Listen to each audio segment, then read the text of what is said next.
Hello, good day once again.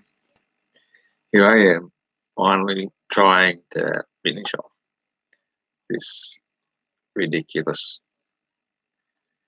bloody thing started by this ridiculous bloody ex-Forbidden One gaming. G'day, Mr. P, you're back again already. Good to see you again. I just thought I'd come back now that I've finished the brewing. The brewing process is in place. The bubbles have already started. That's pretty quick this time of year to see that the yeast is already fermenting the sugars. But I sat around for long enough to make sure that they did. And well, I haven't actually eaten as such yet, but that's all right. We can eat again later on. I ate earlier. I do have a beer and I do have a reserve, so it's all good. And so I'm gonna get to the bottom of this freaking comment. Ex-Forbidden One gaming. Of course, it would be another gaming. I'll try and hold my opinion about that. I know a lot of people like to play games. What does that say about them? It's a game. Well, that was sudden. I had 4 viewers there for a second. Then it just went 3, 2, 1. Cool. Because, hey, I can't pay attention if I'm under scrutiny. So we've gone through all this Barrow of Alaska bullshit. Why do shadows on a sundial go clockwise in the northern hemisphere but counterclockwise in the southern hemisphere if the Earth is flat?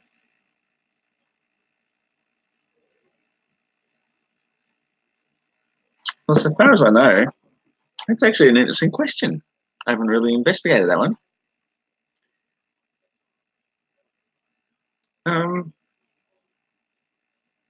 Why do shadows on a sundial go clockwise in the northern hemisphere? Doesn't the sun go the same direction the whole time? Let's put this into the spinning ball thinking. So on a spinning ball, tilted, spinning 1,040 miles per hour, and you've got a sundial here and you've got a sundial there, and the sun is over here, 93 million motherfucking miles away. It's a lot of miles to be away. So you've got a tiny little tilt. And you think that the shadows on the sundial go opposite directions.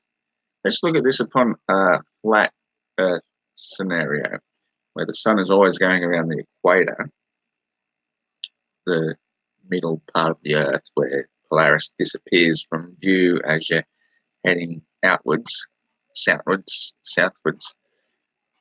And then on the southern side of it, you've got your sun going around the middle, casting a shadow one direction on the sundial in the center.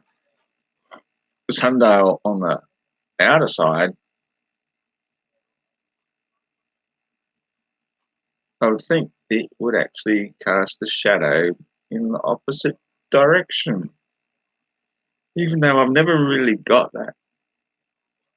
I mean, here in Australia, you think we'd be a bit more clued on with our sundials, but we're not. We're very ignorant, dumb convict descendants here in Australia. So we don't understand much at all. We just go what the English told us, and that will do. So, yeah, why is it still called clockwise? I mean, we know the stars go the opposite direction because we turn around and look at them the opposite direction. But we never really thought about that with the sundial. I think we should do experiments on that one. So I think that, what's his name? I can never remember. Oh, ex-Forbidden One Gaming. I forget your name like that. You know, I scroll past the game, but maybe you could come up with a name. Stephen.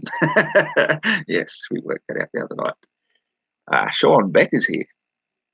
You're here in atmospheric lensing. Why are you atmospheric lensing?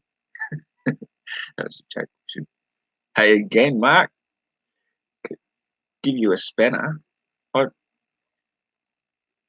no idea how to do spanners, and to be honest, they mean nothing to me. I don't get like 50 people coming in here spamming or carrying on, whatever. But if I knew how to give you a spanner, Mr. P, you would be Mr. Spanner for sure. Fire. Ooh, I feel special.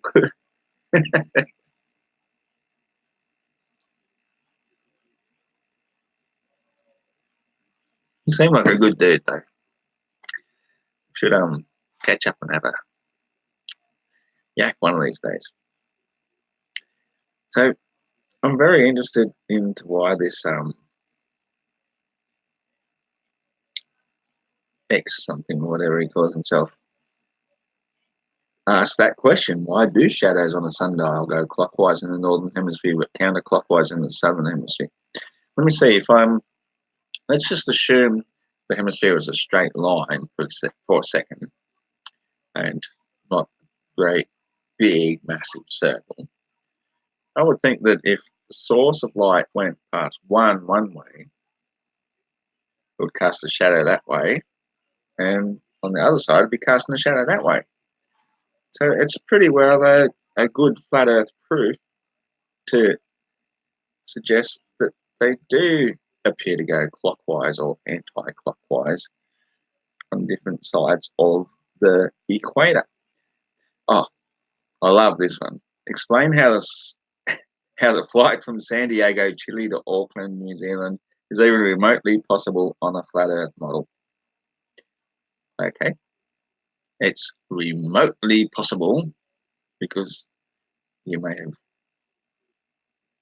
remotely gotten the distances vastly out of synchronization with reality simply because you assumed that the latitudinal circles getting bigger and bigger around Polaris kept on expanding, and so you assume therefore that the oceans are creating a bigger distance between the continents because you've then applied that to a flat Earth map. How about we just go back to reality? Or how about we assume one or two other little things about the reality we live upon? We know for a fact that there have been some back engineered devices that have been discovered. And I think this is actually quite a new slant. Nobody really brings this one into flat Earth because as soon as you realize the comprehension of flat Earth, yeah, I can see there's more comments popping up, but I'm trying to talk.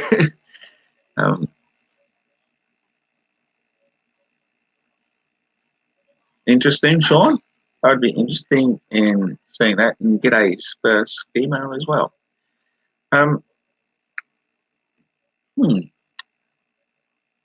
thing is, I don't think you really need to introduce 3D maps as such if you can understand certain technology. It's going a little bit out there, I know, I'm stretching the boundaries, but let's look back at when they introduced the first flight from Sydney to San Diego. What did they do? They brought in a Hollywood actor, John Travolta. I mean, I grew up with him. He was in, I almost said Happy Days. No, it was Welcome Back, Kotter. That's how we got introduced to John Travolta. He was in that famous Grease movie. Yep. So we know he's been around as an actor for a long time. We know he might have been able to use some of his wealth and influence to become an actual pilot and so therefore wear an actual pilot's uniform and therefore be a you know, I don't know what you call it, a spokesperson for the pilot industry. We often see Hollywood actors be spokespeople for certain important events. This one was an important event because we've got a flight from San Diego or Sydney to San Diego. Why would you bother? We've been having flights for like the last 60, 70 years all around the planar Earth. Why would this one be so special that we have to introduce a Hollywood actor to promote it for Qantas to say,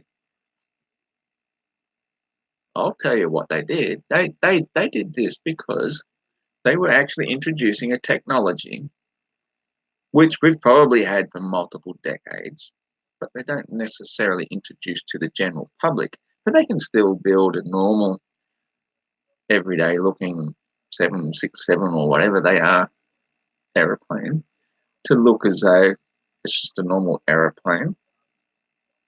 But they put this extra little bit of technology in to give it that little bit of boost to let it get there that little bit faster. Because once you're inside a sealed capsule, you might be told you're flying at 500 miles per hour, but you wouldn't know the difference if it was going 1,500 miles per hour. You just would not know. So you can quite easily fake it, thinking that we're using current technology that they allow us to believe we're using. You can do it in 11, 12 hours. You could probably do it in 2 or 3 hours if it really wanted to, but then people would start to question that. So no, they have to keep it dumbed down. Oh, not while I'm having a live feed. I don't think I'm going to answer that. No, ignore it. I'll call you back later, Tina. How dare you?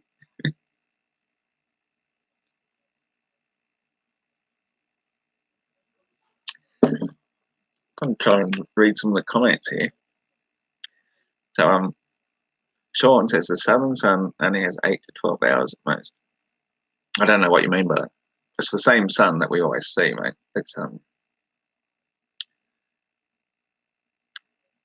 but the way we see it is not the same way. How can you put it? You have to see the one I made earlier this afternoon. We're looking at the sun from 2 different places. So we're seeing the sun here, while the sun is really up here. That's as close as I can go to answering that one at the moment. What you think should be 8 or 12 hours, maybe 14, can be up to 17, because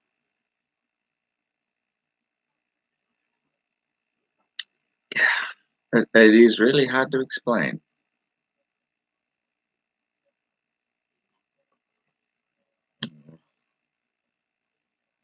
Maybe if I just listen to the message. Freak show. I was relying on you for a chat. You call. Teenagers. I need a bit of laugh. Oh, get on me freaking live YouTube then. Jeez. You can talk to multiple people at a time. Okay. So, she's good, daddy. I might actually call it back shortly. So I really have to scroll down through here because honestly, as I keep saying, I want to get to the bottom of this. He keeps asking me shitloads of questions. The San Diego, Chile, to Auckland, New Zealand. Well, I've been to Auckland, New Zealand a couple of times myself, and you'd think it's only like an hour away or something according to the globe world model. But on the azimuthal equidistant projection map, that actually tends to lend a lot of credence to the actual distance that we are actually going, because it takes like 4 freaking hours to get there. And it's like, that's not what I really expected. I expected it would just be there, hop, skip, and jump over the ditch. In reality, it is a lot further than you'd expect. So if it's 4 hours just to get from Sydney or Brisbane to Auckland, when it should be this big on the map, and then bloody Auckland to Santiago on the rest of it, technically, it's amazing that they can do it in 11 hours or so. So I don't want to get bogged down in that because flights are not my specialty, okay? They're not my specialty. All I know is it takes the time it takes to get there. Yes, Mr. P, I agree, mate. I should begin and end with a musical. I don't know what a medieval is, but need a format. True. Hey, I'm still an amateur. I'm just learning how to do this stuff.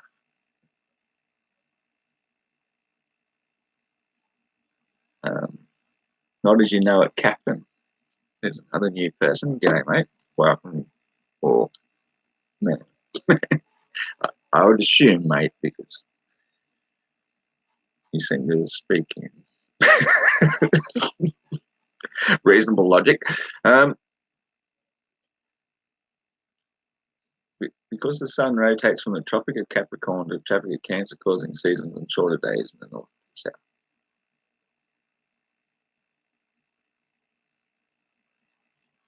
Yeah, it's a strange sensation, but because the sun is nearer and closer, when summer is experienced in the south, it just works in such a way that due to atmospheric, I hate to use the word lensing, I hate to use the word refraction, I hate to use any sort of term that you can't just explain like that, but it's something we don't yet quite understand that we can observe because we are looking at the sun in much different yeah, I'm choking here, I'm hanging off a rope. It's hard to explain. So I'm just going to move on to the next question because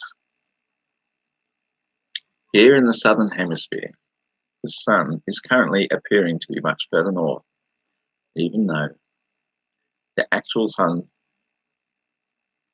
the actual apparition of the sun we see still appears to be the same height, it just appears to be further north because we're seeing it in the atmosphere. So as it comes closer to us, it descends closer until December 22nd. It will appear to go in a bigger circle, but it's not going in a bigger and bigger circle, it just appears to do that. It's a tricky, hard situation. How long summer is in Aussie? Well, here I am, like at, I don't know what the latitude is, to be honest, but let's just call it Cape Byron. So you can look up Cape Byron, that's our latitude.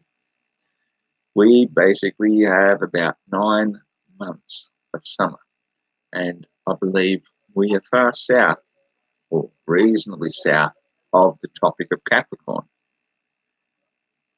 As you get further south again, though, however, these places have a shorter summer, but it's also far more intense. They get temperatures in the 40s, say in places like Canberra, in Tasmania, but their summer might only last for like 8 to 12 weeks or something. Ours goes for 9 months of the year.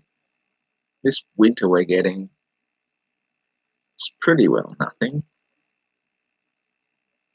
And the sun has already reached its furthest peak at the highest point on the June 22nd and it's coming back down again. It should be at the Tropic of Cancer. Well, that's what it appears to be doing to us when you map it out above the flat Earth. But what it appears to be doing from one person's perspective is completely different from another different perspective. It is so complicated that you really need a bunch of professors to sit down and talk about it to really sort it out, to make it logical and explanationable.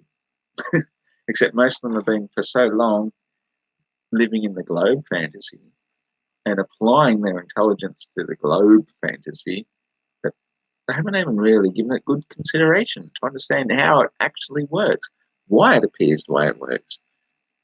why it is what it is. So we're left with what we're left with. How can you add me on Skype or Google Hangouts? Do you have a Discord? I do have a Discord, actually. I think I opened one up the other day. I can give you my email, except I do try to keep mine private. The one I've been sharing publicly, quite happy to share that. I should even, in fact, I have opened a Discord with that one as well, is ancients@hotmail.com. Ancients, the one word ancient with an S, at hotmail.com. That's my old email address. Quite happy to catch up with anybody that wants to discuss stuff.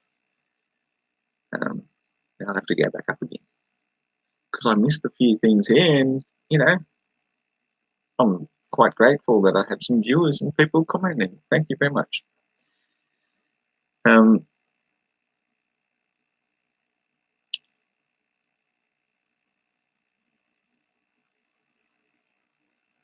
Where were we? In the south. 17 hours in some places, that's right. In the far south places, I think in that, South America, I forget the name off the top of my head. There's a place in the tip of South America that does experience 17 hours of daylight in the summer, and I imagine parts of Tasmania would be pretty close to it as well. Sean Becker says, terrestrial, astronomical, atmospheric, horizontal refraction, angle of incidence, and zenith all have a mathematical equation to correct the point of view of the observer. Interesting. Interesting. And each one would be unique to each and every viewer. That's the whole beauty of it, is that each and every viewer will have a unique position of view.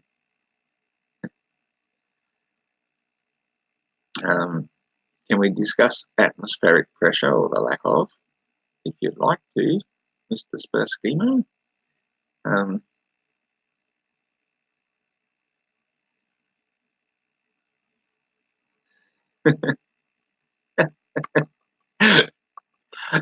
Shut up, Spurs. So, Sperschemo, may I ask you before we go into this, what is your position? Do you believe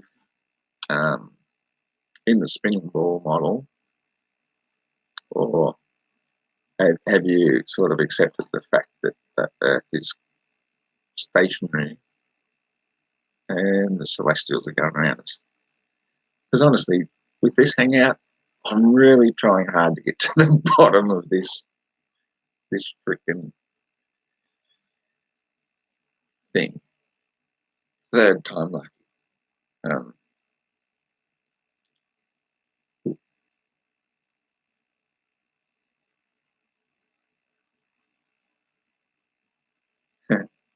Yes, what the hell is the size of Australia?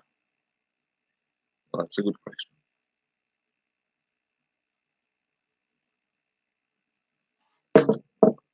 One of these days, I'll take my tape measure out and I'll measure it just for you. The millions of people to work in astronomy, aerospace, engineers, government officials, pilots, and so forth, what makes you think not a single high-ranking person would have spilled the beans by now? Well, let's look at the one of the highest top-ranking officials who was rescued from Nazi Germany in Operation Paperclip and became the head of NASA itself. What do you think this guy has on his headstone? Just one little biblical quote, a Psalms, or Psalms, however you pronounce it, a Psalms quote, and it says, "The firmament showeth God's handiwork." This is the head of NASA, mind you, speaking from the grave. I kind of give that a little bit more credence than a bunch of NASA fanboys sitting in their mother's basements showing rocket trajectories and stuff. So, not a single high-ranking person would have spilled the beans by now. I think that is the spilling of the beans. The absolute 100%. Beans are spilled on the floor. Bang. Over and done with.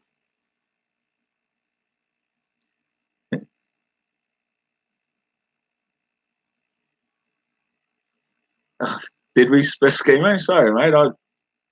I know I remembered a few debates I've had on Fight the Flat Earth, but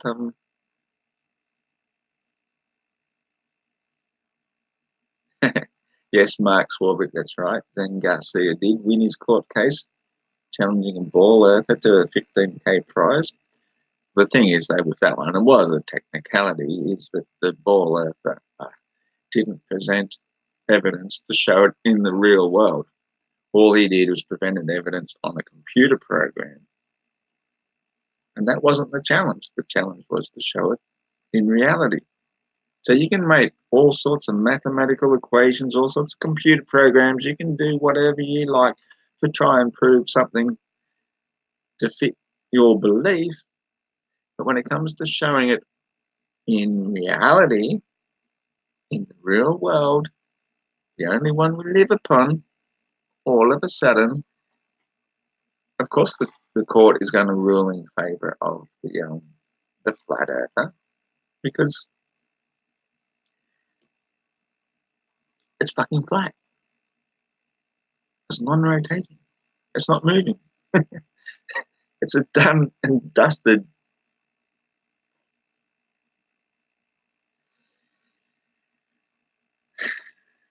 I would love to take it to court, actually.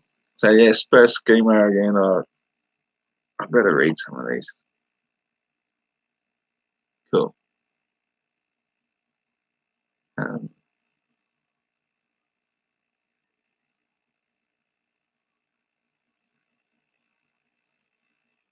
Spurs schema does say, by the way, the Earth is flat. Well, that's good. Someone something. Gosh, you're trying to get to the bottom of the closest adequately chilled beer, like all good Aussies. Mate, now you're talking my language. Check my ice wall video. I know how NASA hide the ice wall. Cool. Yeah, mate, don't forget your apostrophe. Mr. Apostrophe Man, mate. Jackie Kilster's back again. G'day, mate. I saved all your videos on one playlist, Spersky, mate. Did you, Sean? Cool. Because, yeah, I don't know really where I'm standing here at the moment with all the comments and stuff. If the globe don't fit, you must be quit. Where's the U after Q? The grammar Nazi side of me is not happy with that. I am getting to the bottom of this. I swear. A lot.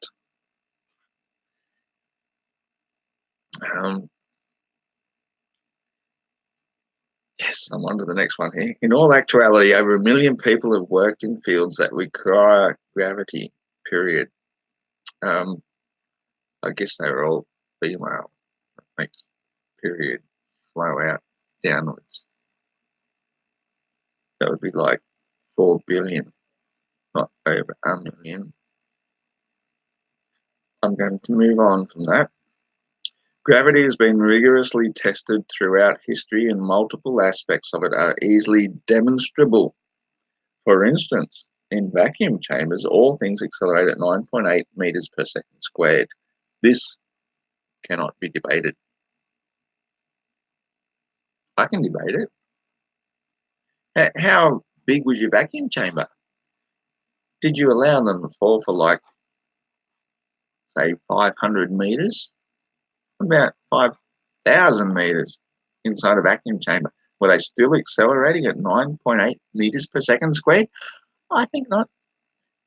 And that is where I will constantly contest the notion that everything is accelerating at 9.8 meters per second squared. I don't think it is. I think that's a load of shit. I really do. I think you might be able to measure it falling at a second, and another second. But apart from that, that's about all you've got. Who has actually measured this 9.8 meters per second per second? As I say, I've jumped off bridges, I've jumped off high cliffs, I've jumped off some things. I've never felt an acceleration, I've just felt a constant drop. Maybe it's a little bit faster, but it's not. 9.8 meters per second per second. You see those people in their zero G vomit comet? Have you seen a single one of them accelerate 9.8 meters per second per second? I don't think so. So,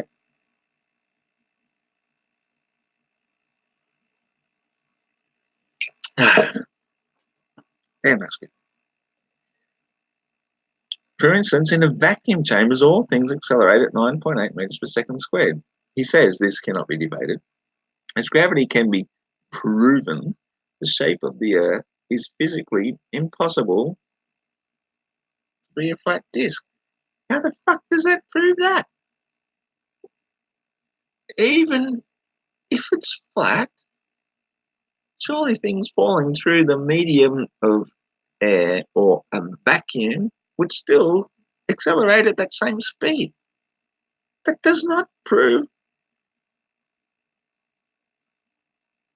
This is probably why I'm having such a hard time getting through his fucking comment.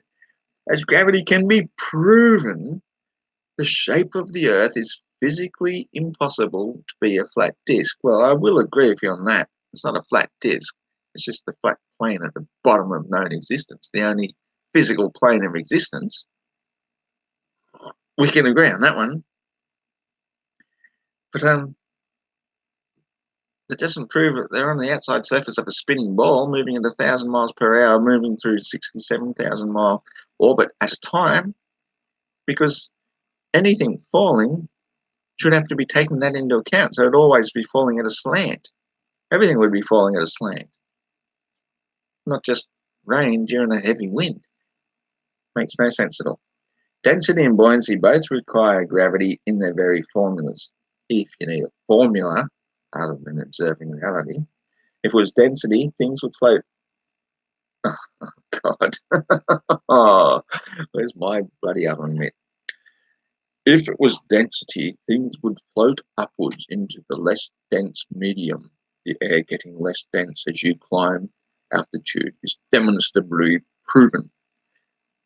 As I keep saying to you, ignorant motherfuckers, what part about buoyancy don't you get? How can less dense air give more buoyancy to a mass? But it would float upwards. Get fucking real. The air beneath it is not dense enough to offer buoyancy, so it takes the path of least resistance. As it displaces the air rushes around above it and fills the place it was previously in per second per second. Hence why you get some acceleration. What a fucking moronic concept to think that a thing of mass will just float and go up when it's got nothing, no resistant force beneath it to stop it from just falling. It's resistant force.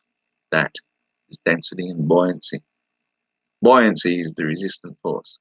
Without it, there's no force. It just drops. It just falls. It may accelerate because air is very, very non-resistant. Oh, fuck, he's got a formula here now. Gravity is F equals G. Got two brackets here. Mass 1 times mass 2, close first bracket, divide by D, upside down little V thingy, 2, close bracket. Where F is force and G is the gravitational constant. D in this equation is distance. Definition of weight is W equals mass times acceleration of gravity. These people like to get boggled down in their equations, don't they? Mass is defined as mass equals force divided by acceleration of gravity. Density is D equals mass divided by volume. Buoyancy is buoyant force.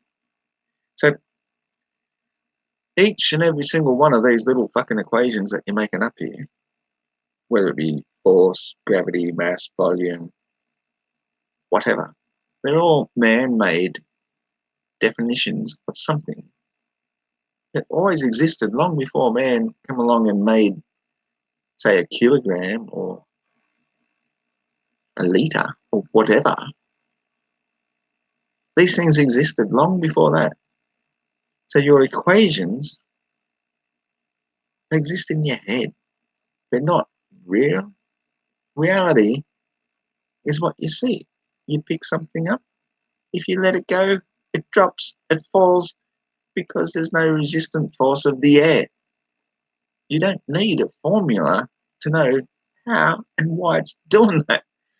It's just, man.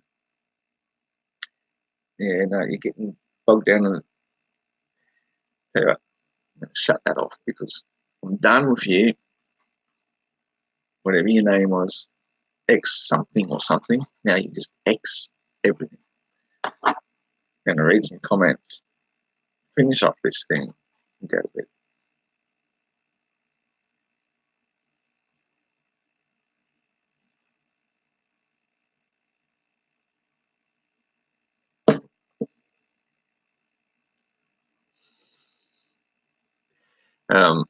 Yeah, I scrolled up a little bit too fast there.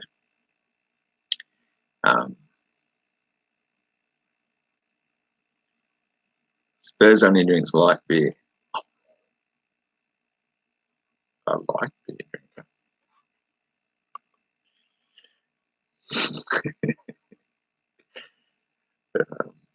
Yeah, I don't think I can trust him either. Everything falls at the same speed in Neil deGrasse Tyson. Can't even tell you what gravity is. Well, don't ask me what it is. We don't know what it is, but we can measure what it does, and what it does is doesn't send everything flying off the outside of a spinning surface because yeah, let's not go into that. The same way that things fall at the same speed and buoyant things rise through the atmosphere. It depends on how much force you throw them up with, I suppose. It'd be good idea to measure them going the other way. So Sperskimo, I think my Discord is just my name, isn't it? You should be able to just type it into a Discord search bar and it should come up.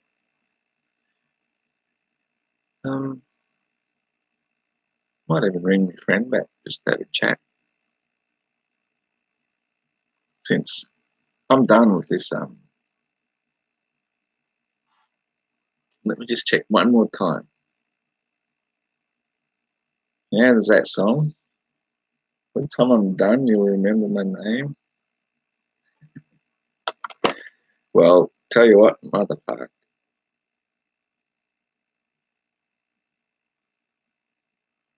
This one called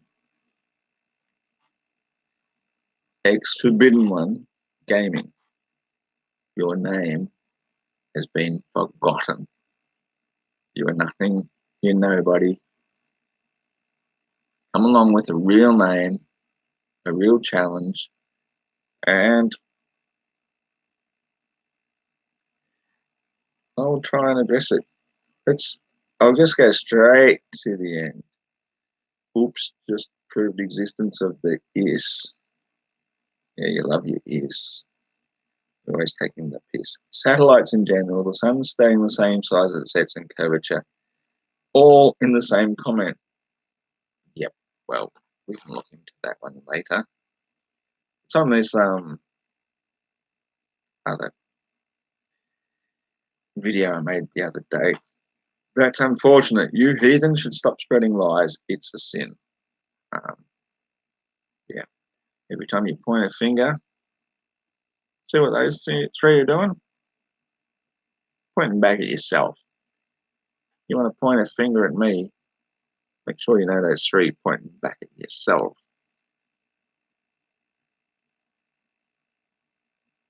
Aren't already onto it. I don't lie. I've never recently told a deliberate lie. We might make mistakes. That's the opposite from lying. I have to not even read all of this shit because you're full of shit. The Earth only makes a single rotation roughly every 24 hours. Now, if that's the case, if the Earth does make a rotation once every 24 hours, then every 24 hours, as it goes around the sun, it's going to end up showing that same 24-hour point at the opposite side of the sun. Therefore, midday at one side of the sun will be midnight on the other side of the sun. But you don't take that into consideration. Oh, you just make up sidereal day. You don't adjust your clocks for it, mind you. You keep your clocks exactly fixed at 24 hours every day. Then when you're on the other side, you just say, leap year.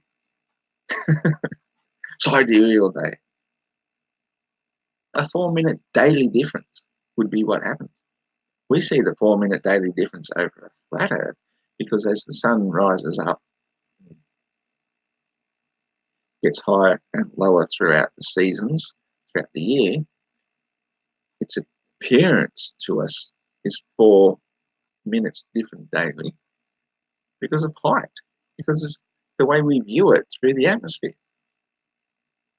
It's still going to be overhead at midday every single day, and it's still going to be midnight while it's midday over the opposite side of the planar Earth every day without having to make up sidereal nonsense.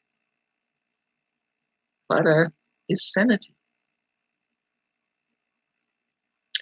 Oh, yeah, this is the one I have to finish off.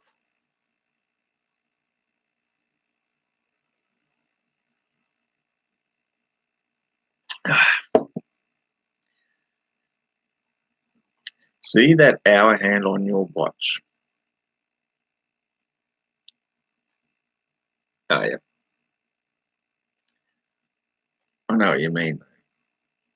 We're talking about a 24-hour clock where the hour hand represents the sun going around above us. And so you're going to try and tell me that it is moving half the speed of the sun. Right? Let me keep reading. See that hour hand on your watch? It moves half the speed of that hour hand. Predictive or what?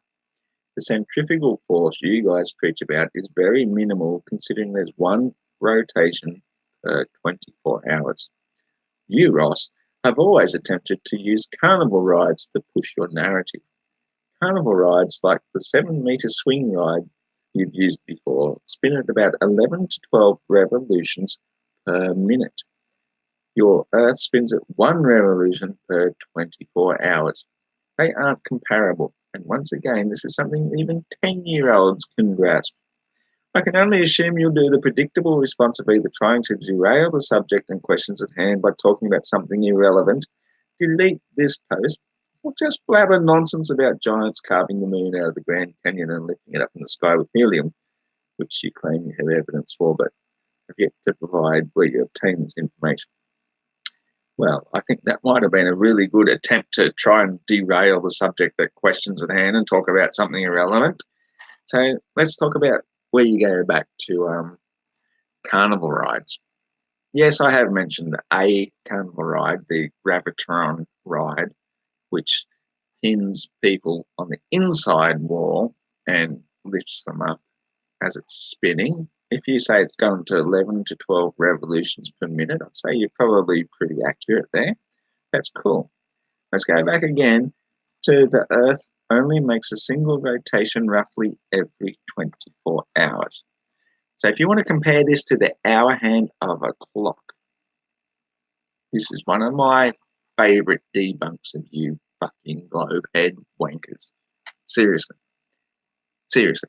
You say that the Earth is only moving so slowly that you wouldn't notice it. Here's the thing. Your hour hand on your 24-hour clock is 4,000 miles long. Now, yeah, okay, at 6 inches, 12 inches, it's going to be moving pretty slowly. At 4,000 miles long, it's moving so fucking fast. It's faster than the speed of sound. In fact, it's 1.35 times the speed of sound. Yeah, because I do look into this shit and I know what I'm talking about. 1,040 miles an hour is 1.35 times the speed of sound. Yeah, average passenger jet airliner going about 500 miles per hour isn't even going half that speed. So you're talking about an hour hand in reality, not in your tiny little fantasy ball, because you love your little models. The fantasy ball model has annihilated the possibility of being half the speed of an hour hand on a watch. How big's your watch again? This big. Sending out 4,000 miles long, going exactly the same speed. The tip of that is going to be an invisible blur. About 3/4 of the way down, that's where it's breaking the sound barrier. That's where it's leaving a sonic boom in its wake. Why do globe heads have such a difficult time comprehending this? You have to understand reality according to scale. Scale is real. Your models are your little fantasies you put on your desk. Scale exists at reality level. A clock that's got a 4,000 mile long hour hand, you have just debunked yourself, your entire belief, like that. Because some people have it up here to understand what the fuck you are talking about. You don't. You just believe in a fantasy world where everything's on a tiny little model and it's only going 0.0067 RPM.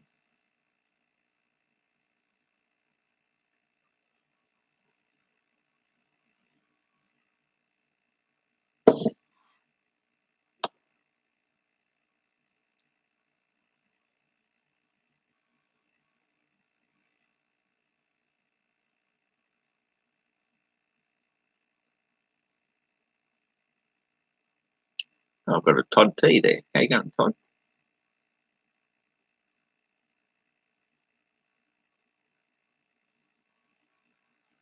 I wouldn't say they're weightless as such. It's an interesting comment.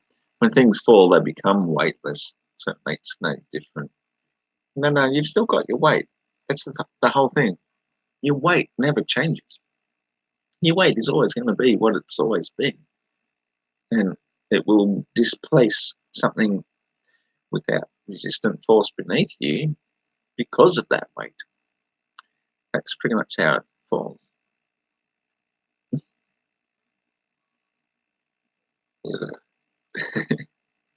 Just the deluxe fantasy world, including bendy water.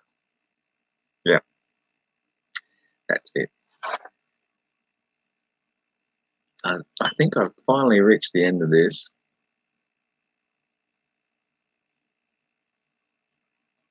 I have. Mission complete. I'm just going to read his last sentence one more time, just for history's sake. I can only assume you'll do the predictable response of either trying to derail the subject and questions at hand by talking about something irrelevant. Delete this post. Don't do that. Or just blabber nonsense about giants carving the moon out of the Grand Canyon and lifting it up into the sky with helium, which you claim you have evidence for but have yet to provide where you obtained this information. Well, mate, I've always said, I've never had evidence for that. I've never said that's what has actually happened. I've just said this is how I can hypothesize how our moon came into existence because somebody obviously put it up there. It had to come from somewhere. Never said I've got evidence for it. I've never once claimed that. So at the end of the day, Mr. X Forbidden One Gaming, we can satisfactorily say you're a fucking idiot, you're a liar, you're a moron, and you're a motherfucking liar. And so now I'm done with you. And I hope I never see you again. And what I would actually really, really like to do is check my inbox.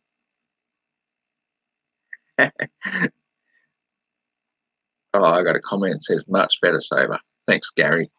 Whitebanger. Yes, I agree. Definitely much better saver. Yeah, I probably shouldn't go through all the other shit. It's not worth doing. All I was going to say is it's always a pleasure to just drop by and have a chat, read some comments, have a laugh. It's all about having a laugh, really. But at the end of the day, we still want to sit and know and understand what is truth. What is the truth?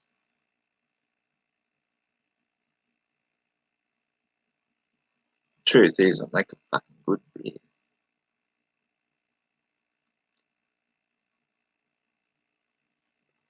And that one's done. And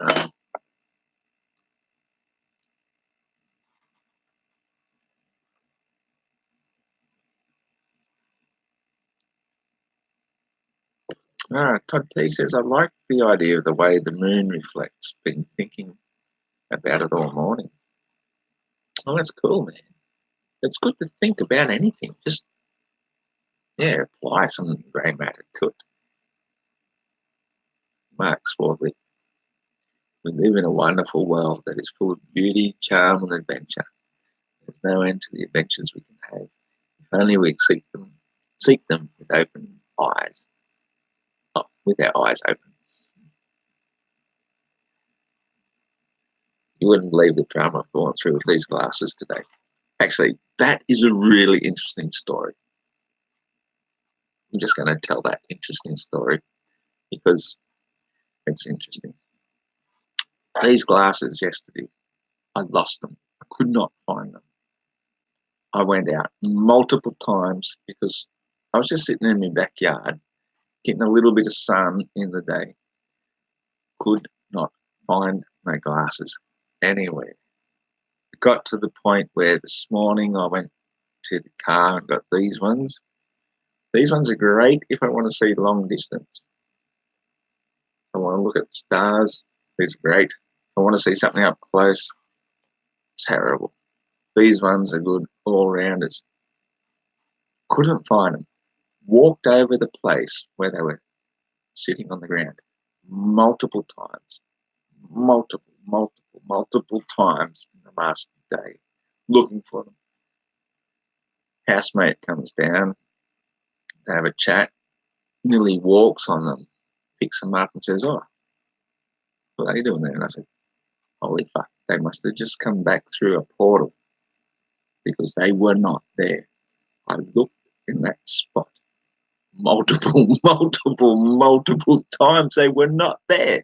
I looked right next to it like a milk crate full of stuff. I lift up everything. I looked around the floor. I walked over that exact same place as I'm making my brew, bringing it down. Walked over it multiple times. He comes down, finds them. things sometimes go into portals. They pop back up again. It's the only thing I can say about it. Why the hell else? I mean, he said he nearly trod on them. I said, shh, I've done that once before.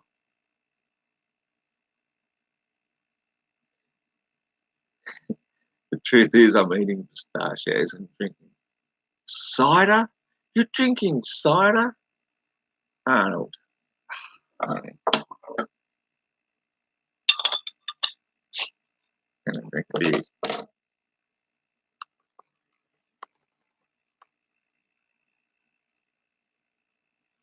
No, it's gonna do its fizzy thing because that's what my beers do. What if the moon had atmosphere? Now we're talking. What if the moon had atmosphere? I remember reading. I don't know if I ever actually read it. Maybe I think I heard about a book that contemplated the fact that the moon was in our atmosphere and that these people took a hot air balloon to the moon.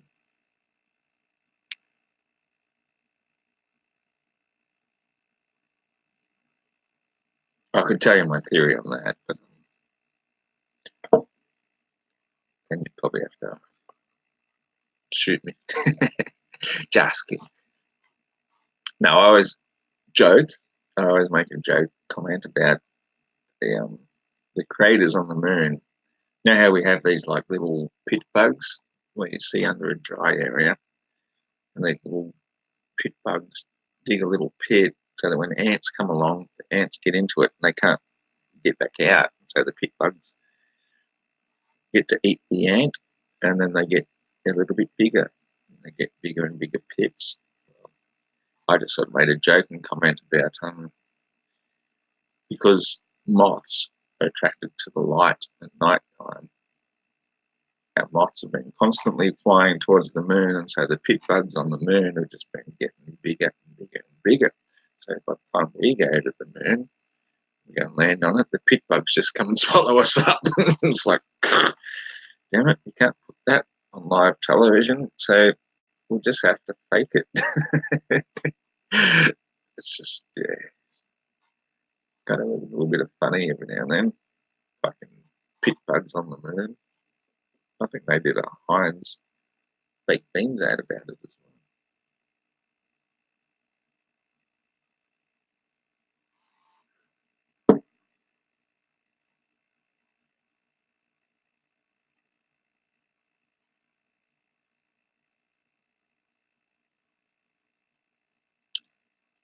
Oh yeah, I believe the moon's real, but I also think that the moon is probably the only real physical object in our atmosphere, apart from the other helium stuff that we send up. That's my thoughts on it.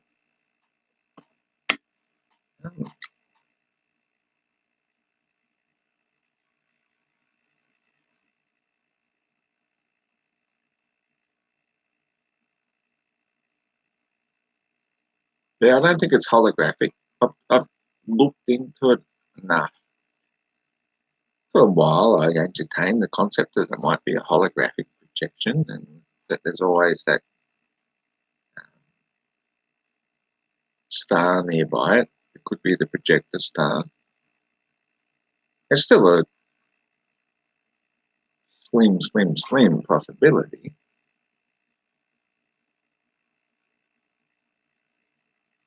Yeah, funny how it's the same size as the sun. That's the same thing that keeps coming up all the time. The sun is 400 times bigger than the Earth, 400 times further away, but they just end up having to be exactly the same size. That's not just funny. That's just mental mind manipulation to say, if you can believe that, we get you to believe anything. We'll get you to believe you live on the outside surface of a spinning ball, 71% covered with water, surrounded by an atmosphere. and you'll just believe it.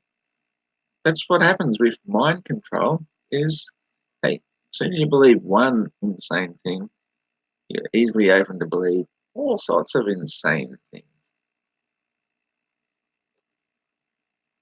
Just the coincidence. Yeah, just the coincidence that they're both the same size, despite all the other billions of other coincidences that have to be accepted for even one of them to be true. I mean, why the fuck would the moon have even come out perfectly spherical? Why is Earth perfectly spherical? Why are any of the celestials perfectly spherical if they're all the result of a big bang? You walk down to your local creek in the morning or your local river or your local whatever, and you start picking out all the rocks that are perfectly spherical because you think that's the natural shape things assume. You'll be there all day and probably for the rest of your life trying to find one that even comes close to being perfectly spherical. Yet the moon, first time round, whoa, lucky. The sun, well, yeah, you know, that's just what nature apparently does, except Earth, it's just, well, it's pear-shaped, spherical ovoid, but everything else, come on, you know they're lying.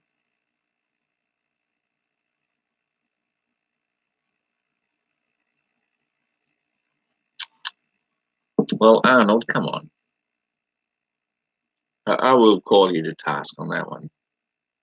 Even weirder is it hasn't always been so. Millions of years ago, the moon didn't block the sun fully, and in millions of years, it will be even further. So you were there. You've got observational evidence of this, or is this just an assumption because somebody told you that? I'm going to rest with the fact that it's an assumption that somebody told you. That's right. None of us were there. It's what you learned. That's exactly right. Cool. The time was just 11:11. How about that? You believe them. Well, that's cool. You know, like you might also believe that some guy got nailed to a cross and after 3 days he came back from the dead after he was crucified. A belief is a belief. It doesn't make it a fact.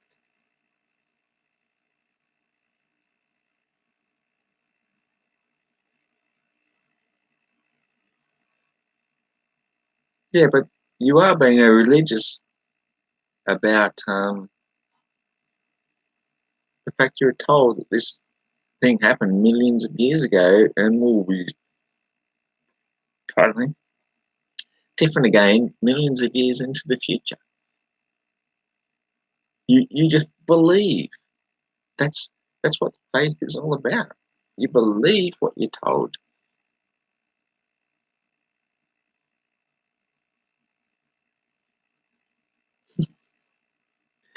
Tominoid is right onto it. Oh yeah, you clued onto it. No, I got reincarnated to a whole entirely different situation because yeah, I had to come back one way or another, didn't I?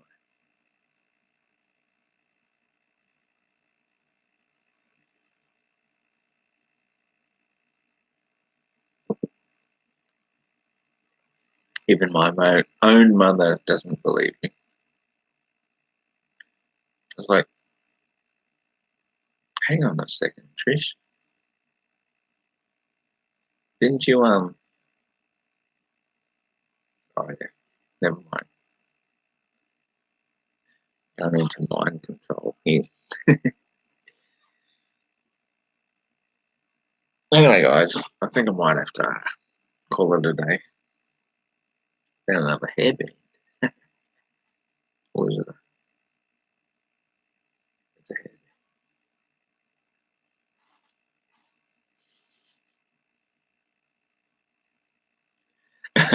The moon gets further away by 10 centimeters, man. It's measurable.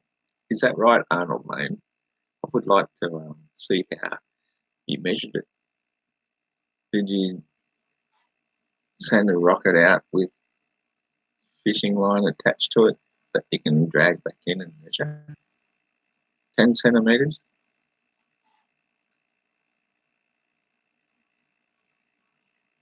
It's measurable.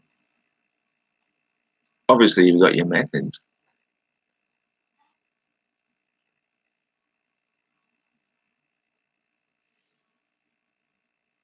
Yeah, no worries. I will take care. And lasers. Do you know what lasers are measuring through? Atmosphere. Do you know what gets lesser and lesser the higher up you get? Atmosphere. It's the same problem with the barometric pressure measurements, is that they're calibrated at sea level, and what they're measuring further and further up is obviously going to be giving a false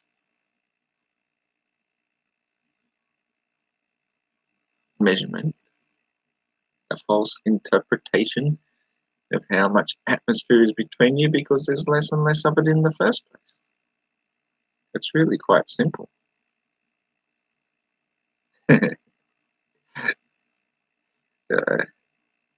Just keep doing thumbs all the way up. Keep measuring. Let me know when you get there, because one thing you cannot measure is the diminution of something in the distance, and the space in between. The only way you can measure the space in between a thing is by measuring it on a wheel. Anyway, I'm going to go and ring my friend. Should be cool. Should I do it? Nah, that would be uncool. But say good eves, and hey, take care. Good to see you around again. Of course, as always. Um, as I say, I'm always happy to entertain or go into a live discussion with some of you folks. I'm really good at forgetting people's names. Spur Schemo, I think you're the one that wanted to introduce me to one. Oh, Mr. P. Mr. Percival. The Three Ps. I love that book, Stormboy. Yeah. Don't kill the fascists, just, strip them naked, tie them down to an anthill and cover them with honey. That's what I would do. I wouldn't kill them. Jeez, that's cruel.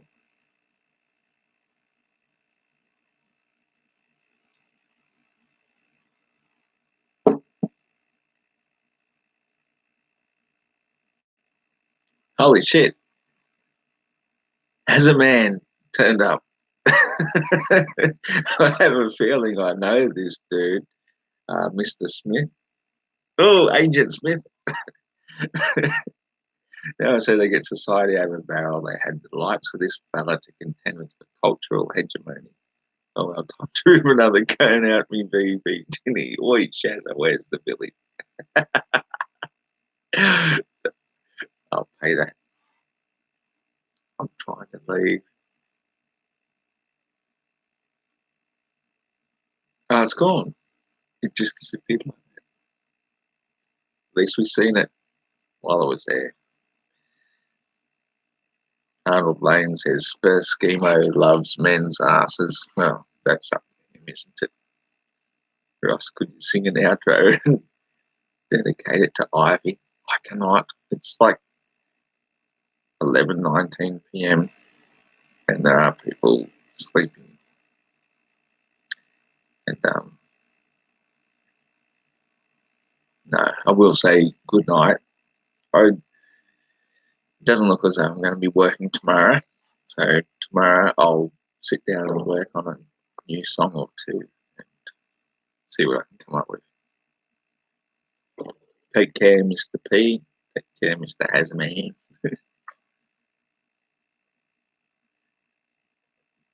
Take care, Arnold. Killstar. Boom. These are all good people, hey. We're all good people. That's what it's all about. Being good to one another. Getting to the bottom of the truth. Anywhere and everywhere we can find it. Maybe not to the bottom of men's bottoms. Is it? I think you. No, Arnold has left that. Take care, guys. Hey, see you around. I'll be back. Not going anywhere.